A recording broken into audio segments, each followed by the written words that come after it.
Hello everyone. तो आज थी संडे मु सकाल सकाल मोर एनर्जी ड्रिंक पी देती आउे बाबा नहीं आसते इडली तरकारी तो ताकू खिया जाता भौणी मोर टे फेस पैक लगे बट वीडियो करा मन ना से फटो उठे दी मामा जाइला पीसी घर को कौन पिंड दिहला तो सेठू खाଇବା नहीं पलि आसाला।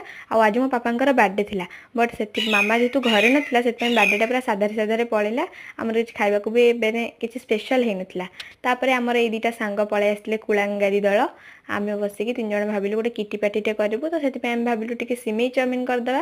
तो ये देखिपे आम करवा बदल अल्प करुचु और अधिक गपुचु आपण मैंने जानते आम 3 जन थे मिसीगला माने सेटा केबे भी माने ठीक से हबनी जो कमटा 5 मिनिट हवा कथा आम ताको 5 घंटा लगेदेबू। तो देखिपे एत कष्ट कलापर आ जो भाया गरम हो देखिपे झाड़ केमती बाहर।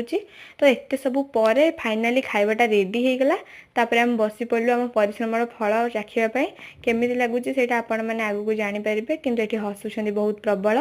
तापर आम बस पड़लु खाइबापी जोटा कि बहुत टेस्टी आपर राति डिनरटा था कि एमती जोटा कि पड़ोशी घर आसाला चिकेन तरकारी। Thanks for watching.